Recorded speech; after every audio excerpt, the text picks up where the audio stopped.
Thank you. Next to you, in the back. Mr. Secretary, thanks so much for doing this. I want to start with Russia-Ukraine. You mentioned that... Easy stuff, yeah. You mentioned your efforts.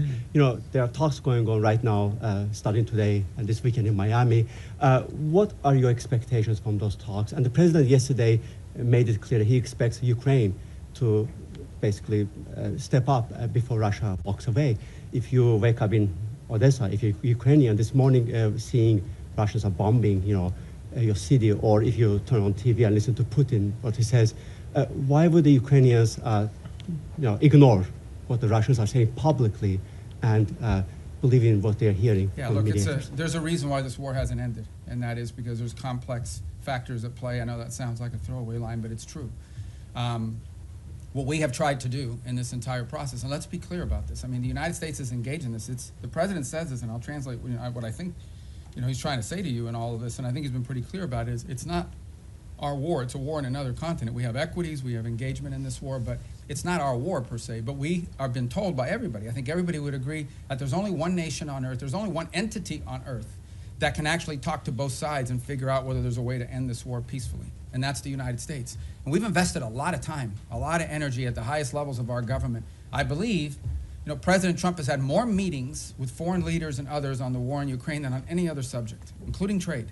He's invested a lot of time. Steve and Jared have invested time. I've invested time. The Vice President, the Secretary of War, others, Secretary of Treasury, and more have invested a tremendous amount of time and energy in this. And what we're trying to figure out here is what can Ukraine live with and what can Russia live with, sort of identify what both sides' positions are and see if we can sort of drive them towards each other to some agreement. Wars end generally in one of two ways.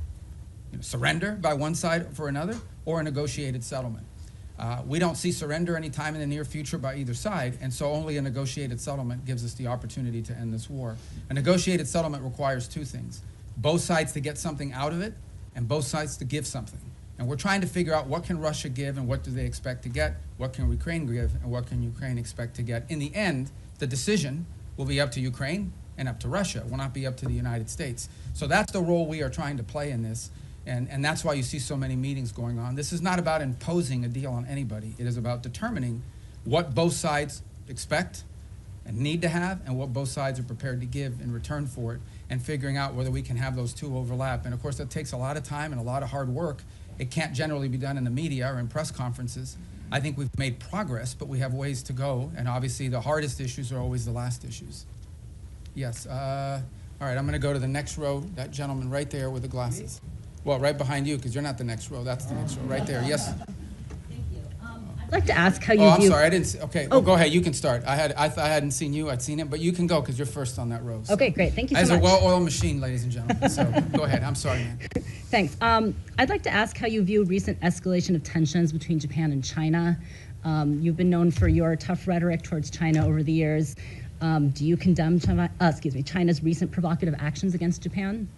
Yeah, no, I think I've been nice to China, in terms of the work we have to do with them. And I had another job. My job now is I represent the President of the United States and the United States in foreign diplomacy, and I think we've made good progress with the Chinese. The Japanese are a very close ally of the United States. I think these tensions are pre-existing. We understand that's one of the dynamics that has to be balanced in that region, and I believe that we feel very strongly that we can continue with our strong, firm partnership and alliance with Japan and do so in a way that continues to allow us to find productive ways to work together with the Chinese Communist Party and the Chinese government. Look, there'll be tensions, there's no doubt about it. I mean, at the end of the day, China is and it will continue to be a rich and powerful country and a factor in geopolitics. We have to have relations with them, we have to deal with them, we have to find the things we are able to work together on, and I think both sides are mature enough to recognize that there will be points of tension now and for the foreseeable future. Our job as part of responsible statecraft is to find opportunities to work together, because I think if there's a global challenge that China and the U.S. can work together on, I think we can solve it. And there'll be points of tension. We well recognize that, and our job is to balance these two things. I think both sides understand that.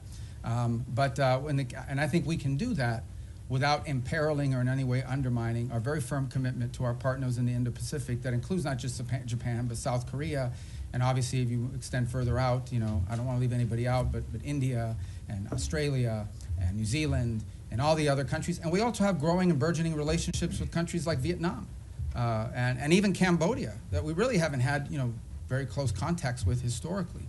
But we've talked to them a lot lately, obviously through the context of the conflict going on with Thailand, but also to figure out opportunities to work together strategically. And I say Thailand, of course, we've had a very long and strong strategic alliance with them for many years. All right, now, yes, sir. Thank you. Gracias, señor secretario. 2 puntos concretos en español. Bajo esta lógica hemisférica, ¿han considerado ampliar la presión más allá de Venezuela o Colombia a regímenes como los de Nicaragua o Cuba? Y segundo, esta semana en el Congreso se denunciaba que México está mandando decenas de buques petroleros a Cuba con la preocupación de que eso financia la dictadura. ¿Debería México reconsiderar esta política de asistencia al régimen cubano? I'm going to answer in Spanish if that's okay, guys, and then I'll do it in English as well. And does somebody do closed caption on this? Can they do it? It doesn't matter because I'm going to say the same thing in English. Mira, la amenaza más importante que existe en la región es estos grupos terroristas criminales. Es la amenaza que enfrenta a Colombia, la amenaza que enfrenta el hemisferio entero, pero es la raíz de la violencia en Ecuador, en México, en todo Centroamérica, en todos estos países. Es la amenaza más primordial de la región. Entonces tenemos gobiernos que cooperan en nuestros esfuerzos en contra de eso. Panamá, Costa Rica, Ecuador, El Salvador, la República Dominicana. No dejo a nadie fuera, pero son muchos que cooperan. Tenemos y seguimos teniendo muy buenas relaciones con los equipos de seguridad de Colombia. Entiendo que el presidente de Colombia es una persona inusual, pero encima de eso tenemos, al nivel institucional, tenemos muy buenas relaciones y con México. El gobierno de México está haciendo más en este momento en el tema de seguridad que jamás en su historia. Queda mucho por hacer, pero tenemos cooperación.